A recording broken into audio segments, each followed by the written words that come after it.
Tonight on Nation to Nation, the Métis National Council's division deepens, especially with a new tri-council between Ontario, Alberta and Saskatchewan.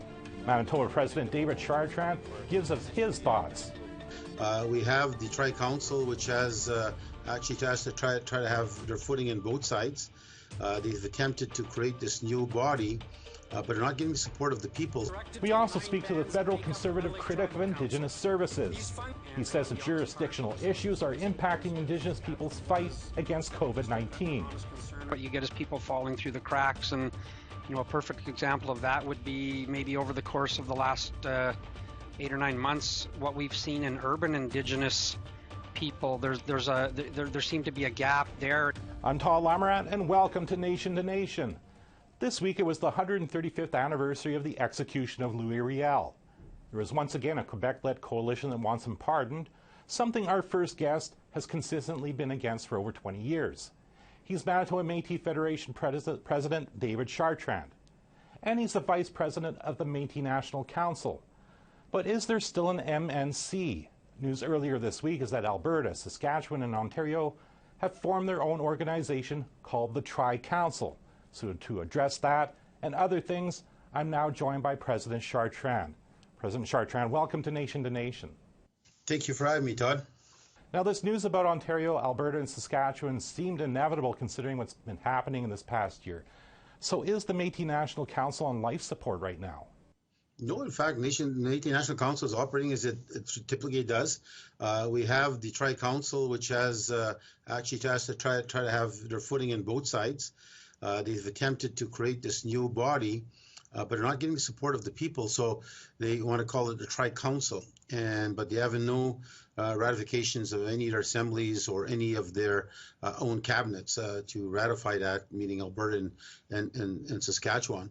So while they're trying to create this new body to circumvent or overshadow the Métis National Council, they still want and are still involved in the Métis National Council, saying that they have a complete say. They have two footings. They have one in the Tri-Council and they have one in the National. They say they're the majority in the National, but we're also in charge of this new body called the Tri-Council. But they're both afraid to go get a resolution from their own cabinets to say that they're no longer part of the Métis National Council. Now they have a new body called the Tri-Council. So I don't know when they're going to come to terms with let's have an assembly. COVID will come out sooner or later. We're talking about a vaccine being found now, and we anticipate all of our assemblies are publicly attended by anybody who wants to come, and that's still going to be maintained our position. And let's have an assembly in the prairies. And let's elect a new president. And let's first of all deal with Ontario. Ontario is still, admittedly, openly admits they've broken the resolution that the Assembly put in place in 2018. They're not abiding with it. And so it's very clear that problem is still going to be responsible for us as national leaders. We have to respect that Assembly. Now, Todd, one of the things that's interesting, the Tri-Council said, Alberta and Saskatchewan, and including Fro, I believe, they stated the Assembly has no jurisdiction to give this order of following the position of potentially suspending Ontario, that the Assembly doesn't have that power, only the Board of Governors do, which I think is completely false. I think the Assembly has always been the master of our direction and that's the voice of the people, and that's where we're going to keep on getting it from.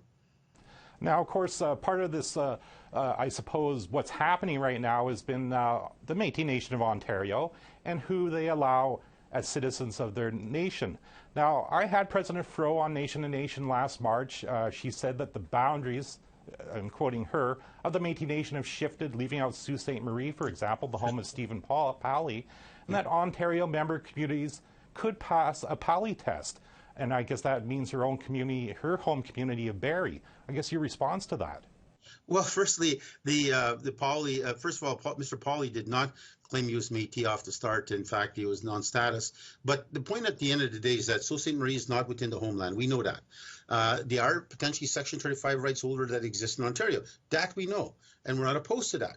But the historical Métis community is only the northwest part of Ontario. That we can prove without a doubt. Our historical connection exists there. Now, what President Fro is doing, she's playing this, using this legal training she probably received throughout her careers, is to twist the wording so people don't capture what it really she's saying. What they've done in Ontario, they've adopted new communities, and they call them historic communities with the province of Ontario.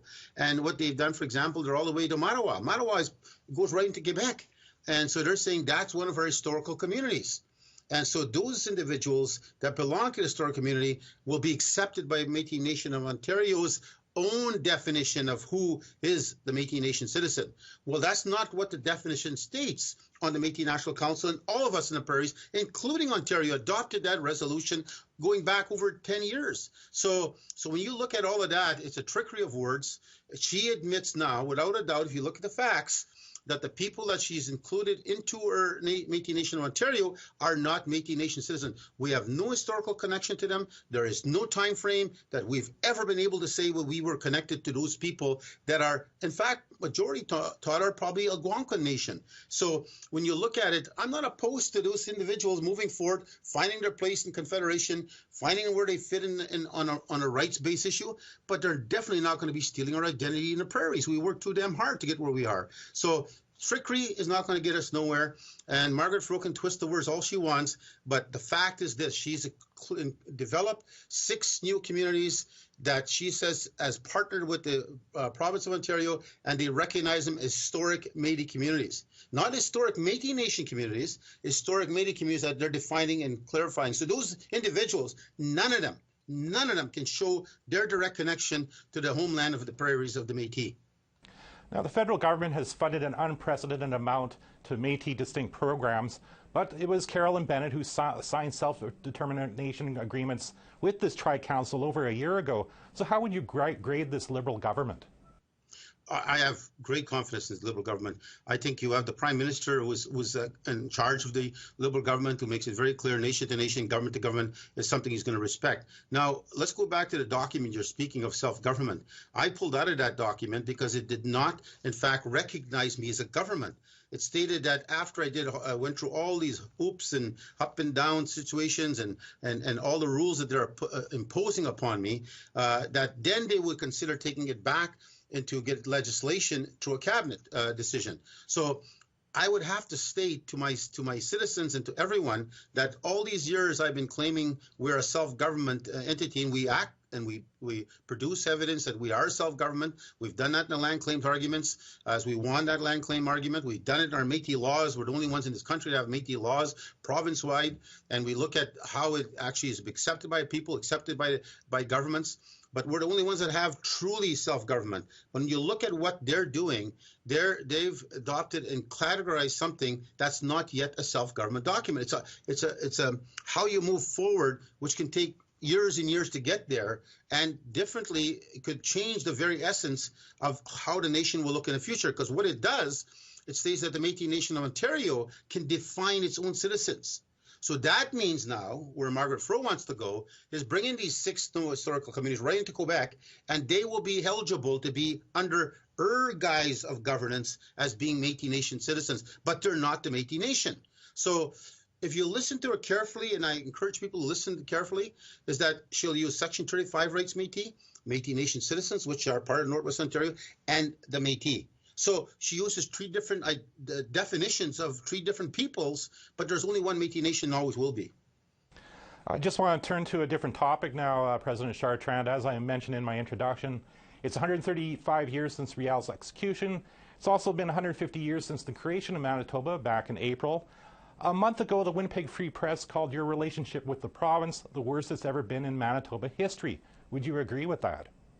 Well, I wouldn't part too far from that statement, because I've never seen it this way. I've been in politics now going close to 40 years. I've been president for over 22 years. I've never seen a premier lead his government in such an anti-protest against the Métis government, ever. Yes, we've had differences with different premiers for different issues, but we've always had a good dialogue and debate, and whether we both liked it or not, at the end of the day, we still at least had a good debate and discussion on it. Here we have a clear, different approach by this premier. I've never seen a premier like him. And people shouldn't forget that in history, when he was opposition, he was lobbying steady to try to get the Métis vote and stating the Métis have been mistreated in this province, Métis have been left out in this province. When I'm premier, I will include the Métis in everything I do, and the Métis will be treated with great respect, etc., etc. Well, when he got elected, those doors were slammed shut. And we've never been able to enter that relationship with him, the promises he made openly in his own statements. So it's been a real turmoil. He cut all our funding in different parts. I guess he thought he'd shut us down if he did that, but clearly it's not. The funding was so limited, it didn't really impact us at all. But in his mind, I guess he thought he was going to be hurting us by cutting 200,000 here and 100,000 there.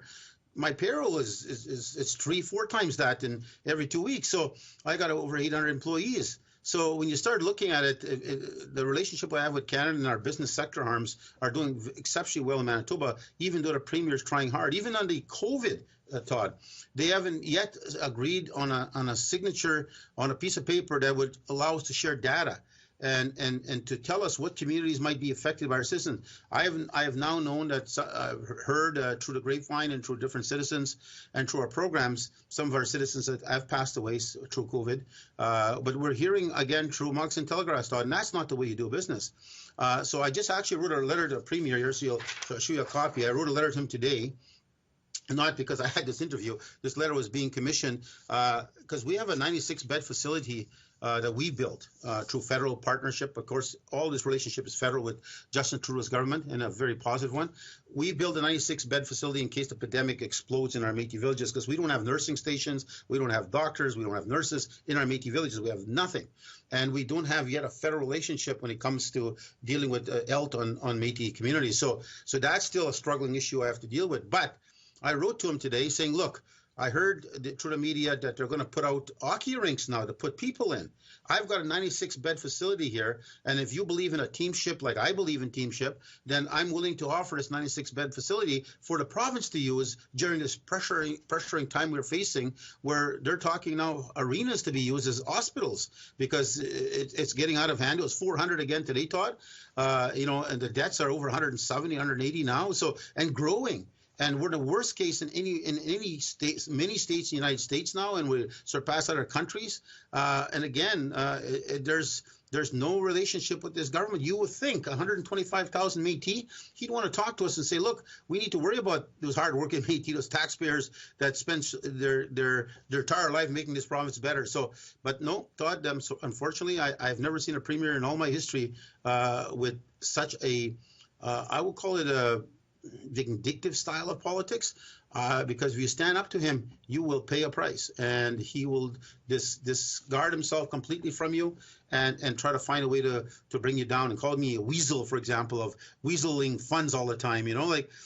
That's my job, to try to get funding for my people.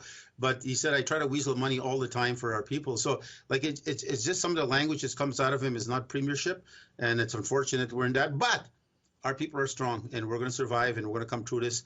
And as I said, we have a very powerful relationship with the federal government of Canada right now. Okay, President Chartrand, a pleasure to speak to you. Thanks for taking some time to speak to me. Coming up after the break, we speak to the Conservative MP from Northern Saskatchewan, Gary Vidal. He'll give his thoughts as the critic of Indigenous services.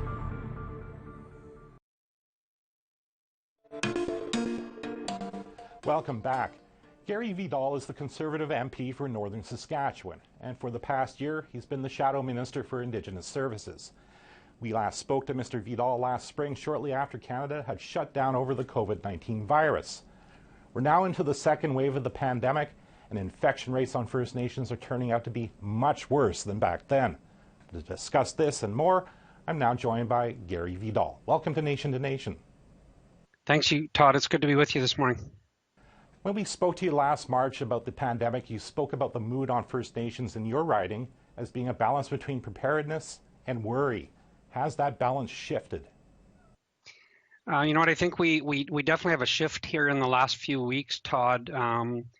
I think what I would offer is that the leadership of the First Nations and the Métis communities in northern Saskatchewan have done a tremendous job through the first wave of the pandemic. They've done a tremendous job of protecting their people by the use of some checkpoints, by the use of just some really practical things.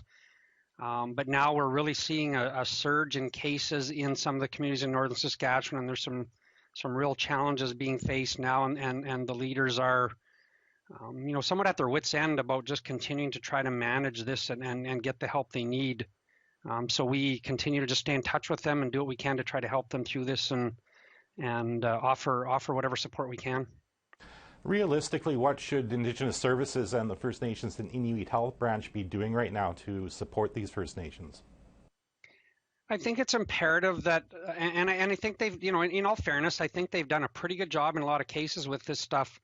I think it's imperative that, first of all, they make sure they have the PPE, they have the supports they need with equipment and those sort of things. I think rapid testing, we've talked a lot about rapid testing. That's a huge issue in northern and remote communities. And, what we found at times is there was some of the testing equipment, these Gene Expert machines were available, but there weren't enough cartridges to actually utilize these machines effectively. And so some of the results weren't, being found quick enough. But, at the same time, when we had the Lalash outbreak, there was a tremendous job done, I think, in combination with ISC and the province, where they went in and tested and got that community under control. And, some of the things we've learned there, we have to apply to other communities now. I mean, for example, the community of Fond du Lac right now is in a real huge struggle this week. So we're working with the department on that one.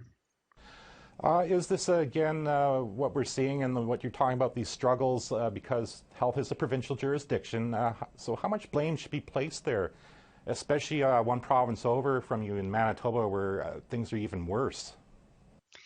That's a fair comment. I think, what we've seen sometimes is just the challenge over jurisdictional things, right? And what you get is people falling through the cracks. And, a perfect example of that would be maybe over the course of the last 8 or 9 months, what we've seen in urban Indigenous people, there seemed to be a gap there. When the original Community Support Fund was introduced, there was only $15 million for urban Indigenous folks. And, people like Jocelyn Florsma from the National Association of Friendship Centers, has shared with us that, over 50% of Indigenous people live in urban settings. And so, between the work they did, some of the work we did, and a number of groups, the government eventually caught up and realized that we needed to do some stuff for urban Indigenous folks as well. And I use that example, Todd, because that is the kind of that jurisdictional quagmire that we find ourselves in between the federal and the provincial governments when it comes to supporting Indigenous people. The Indigenous people in the urban centers seem to be a perfect example of that. Turning to another challenge, which is the water crisis in Niskanlega. Indigenous Services Minister Mark Miller recently announced an entire hotel in Thunder Bay has been booked for residents, but they may or may not be home for Christmas. Again, realistically, what would a Conservative government have done to guarantee they are home for Christmas? You know what, I don't know the specifics of the issues, but what I would say is that it's unfortunate that the government or the minister in this case likes to talk about the fact that they spent $16.4 million on this problem, and that's kind of that's the pat on the back. And I guess my challenge back to the minister is, the prior minister, it wasn't Minister Miller, it was the minister in 2016 that went there and promised these people this problem would be solved, and they set a date of 2018 and a budget of about $8 million. Well, we're frankly way beyond the 2018. We're frankly way beyond the $8 million. And now we have a whole community of people that are being housed in a hotel in Thunder Bay because this problem still isn't solved. So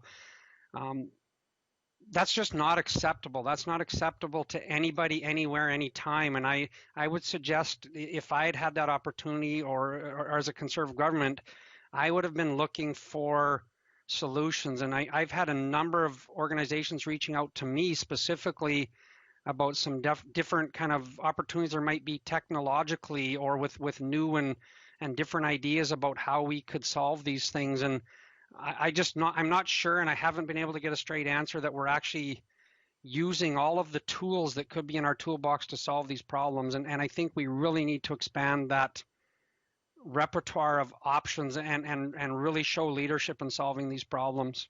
Tomorrow, Mark Miller will have been Indigenous Services Minister for exactly 1 year, a little shorter than you've been the Conservatives' shadow minister. How would you grade the job he's done so far? Todd, you know what, I have a lot of respect for Minister Miller. I think he has a real sincere heart and a desire to do a great job for Indigenous people. I have a lot of respect for the work he does. What I would challenge is that he's got a huge department, and there's a lot of bureaucracy, and there's a lot of challenges within his department that I think at the end of the day he needs to take responsibility for. I mean, we've just seen, delays and things. We've seen it taking a long time. I mean, some of the stuff around Indigenous business supports. I mean, the original CEBA program that was offered to businesses back in early April, shortly after the pandemic started. It took till June or end of June into early July before organizations like NACA, who works through an association with a bunch of AFIs across the country, to get that same program into the hands of Indigenous business. And it was 2 months delayed. Now we're seeing the same thing in the second wave, where there's the addition to the CEBA program that was announced on August the 9th. It's kind of out in the hands of businesses by the end of October. And, we had a conversation with the NACA this week at committee, and they're still thinking they might be a couple months away for them getting access to this money. And Todd, it's just too little too late for some of these businesses when they're seen to be an afterthought in some of the solutions. It's not acceptable. We saw that early on. I think I might have talked to you back in March about the limited partnership issue where businesses were left out. It just seems that there's so many times that the Indigenous businesses were left out of this. And maybe left out isn't fair. They were an afterthought. They came along later, and it's just been really difficult for them to succeed. And I really believe that Indigenous businesses are a huge component to the solution for the challenges that a lot of these communities face. And I really think that they could be an integral part of helping us solve some of these challenges. At the beginning of your last answer, you talked about the bureaucracy, and then we've heard reports or allegations of a toxic work culture in the Atlantic branch of the First Nations and Inuit Health branch. How concerning is that? You know what, I think that's concerning if you hear that in any department anywhere. I mean, in our world today, that, if those rumors are true, if those stories are true, it's simply unacceptable. And the upper levels of the management within the department, I mean, all the way through to the minister's office, they need to get a handle on this. That's just, it's not acceptable at any time in any workplace anywhere in today's society. And do you feel Minister Miller is up to doing that job? I guess we're going to find out. I haven't heard what he's done with that yet. I haven't had that chance to talk to his department about that, but I will definitely be looking for him to take leadership there. Mr. Vidal, again, as always, it's been great to talk to you. Thank you. My pleasure, Todd. We'll have more after another short break.